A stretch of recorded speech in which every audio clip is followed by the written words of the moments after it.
தமிழக வெற்றிக் கழகத்தின் ஆட்சி தொடர பெரும்பான்மையை நிரூபிக்க வேண்டிய தீர்மானத்தின் மீது நாளை வாக்கெடுப்பு நடைபெற இருக்கிறது. சட்டப்பேரவையில் பெரும்பான்மையை நிரூபிப்பதற்கான வாக்கெடுப்பு எவ்வாறு நடைபெறும் என்பது குறித்து நாம் பார்க்கும்போது, ஆளுநர் அவர்கள் மே மாதம் 13ஆம் தேதிக்குள் பெரும்பான்மையை சட்டப்பேரவையில் நிரூபிக்க வேண்டும் என உத்தரவிட்டிருக்கிறார். நாளை தமிழக வெற்றிக் கழகத்தின் ஆட்சிக்கான பெரும்பான்மையை நிரூபிப்பதற்கான தீர்மானம் முன்மொழியப்பட இருக்கிறது.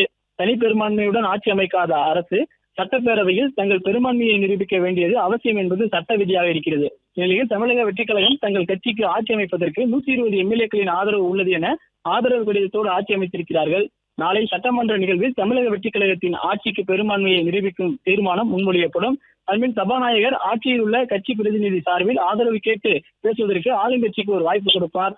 அதன் பிறகு ஆளுங்கட்சியில் இருக்கக்கூடிய முதலமைச்சரோ அல்லது அவை முன்னவரோ யாரேனும் ஒருவர் தங்களுடைய கட்சி ஆட்சி செய்வதற்கான ஆதரவு கேட்டு பேசுவார்கள் சட்டப்பேரவையில். அதன் பிறகு சட்டப்பேரவையில் இருக்கக்கூடிய அனைத்து வாய்க்கதவுகளும் அடைக்கப்படும். வாக்கெடுப்பு நடைபெறும் போது சட்டப்பேரவையில் உள்ள உறுப்பினர்கள் மட்டுமே கணக்கில் எடுத்துக் கொள்ளப்படுவார்கள். சட்டப்பேரவையில் எம்எல்ஏக்கள் அமர்ந்திருக்க பகுதிகளை வைத்து 6 பகுதிகளாக பிரிப்பார்கள்.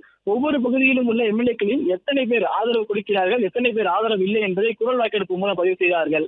6 பகுதிகளிலும் எத்தனை பேர் ஆதரவில்லை என்பதை பதிவு செய்து இறுதியாக அந்த கணக்கிட்டு அந்த முடிவுகளை எடுப்பார்கள். இறுதியாக அவற்றின் முடிவுகளை சபாநாயகர் தான் அறிவிப்பார். எடுத்துக்காட்டுக்கு, சட்டப்பேரவையில் வாக்கெடுப்பின் போது அந்த பேரவையில் இருக்கக்கூடிய ஒட்டுமொத்த எம்எல்ஏக்கள் 230 எம்எல்ஏக்கள் இருந்தால் அதில் 50% மேல் வாக்கு கொடுத்தால் பெரும்பான்மை நிரூபிக்கப்பட்டதாக ஏற்றுக்கொள்ளப்படும். வாக்கெடுப்பில் கலந்து கொண்ட மொத்த எம்எல்ஏக்களில் 50% மேல் என்ன முடிவு வருகிறதோ அதை பொறுத்துதான் பெரும்பான்மை நிரூபிப்பதற்கான எண்ணிக்கையை முடிவு செய்யப்படும் என சொல்லப்பட்டிருக்கிறது.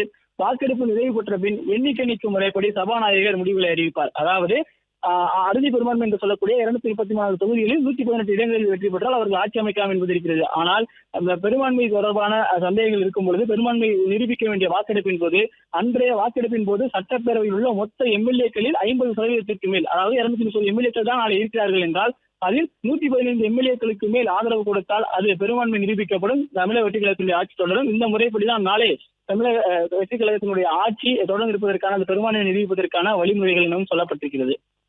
பிளே ஸ்டோர் மற்றும் ஆப் ஸ்டோரில் இருந்து பாலிமர் செயலியை QR கோடு மூலம் பதிவிறக்கம் செய்யுங்கள். செய்திகளை உடனுக்குடன் பெறுங்கள்.